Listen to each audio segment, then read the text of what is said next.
যেসব জেলায় দুপুর ১টার মধ্যে ঝড়ের আশঙ্কা। দেশের ১০ জেলার উপর দিয়ে সর্বোচ্চ ৬০ কিলোমিটার বেগে ঝোড়ো হাওয়াসহ অস্থায়ীভাবে বৃষ্টি অথবা বজ্রসহ বৃষ্টি হতে পারে বলে জানিয়েছে আবহাওয়া অধিদপ্তর।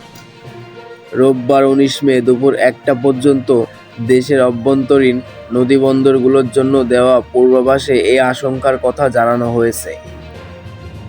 আবহাওয়ার বিজ্ঞপ্তিতে বলা হয়েছে, ঢাকা, ফরিদপুর, খুলনা, কুমিল্লা, বরিশাল, পটুয়াখালী, নোয়াখালী, চট্টগ্রাম, কক্সবাজার এবং সিলেট জেলার উপর দিয়ে পশ্চিম অথবা উত্তর-পশ্চিম দিক থেকে ঘন্টায় ৪৫ থেকে ৬০ কিলোমিটার বেগে অস্থায়ীভাবে দমকা অথবা ঝোড়ো হাওয়া বয়ে যেতে পারে। সেই সঙ্গে বৃষ্টি অথবা বজ্রসহ বৃষ্টি হতে পারে। এসব এলাকার নদীবন্দরগুলোকে ১ নম্বর সতর্ক সংকেত দেখাতে বলা হয়েছে। আবহাওয়া বিজ্ঞপ্তিতে আরও বলা হয়েছে, পশ্চিমা লঘুচাপের বাড়তি অংশ পশ্চিমবঙ্গ থেকে উত্তর-পশ্চিম বঙ্গোপসাগর পর্যন্ত বিস্তৃত রয়েছে।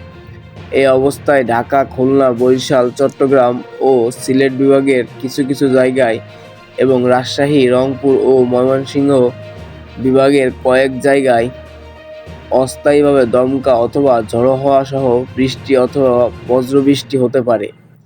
সেই সঙ্গে কোথাও কোথাও বিক্ষিপ্তভাবে শিলাবৃষ্টি হতে পারে। দেশের বিভিন্ন অঞ্চলের ঝড়ো বৃষ্টি এ প্রবণতা কয়েকদিন অব্যাহত থাকতে পারে বলে ধারণা করা হচ্ছে। এদিকে রোববার সন্ধ্যার মধ্যে বয়ে যাওয়া তাপপ্রবাহ প্রশমিত হতে পারে।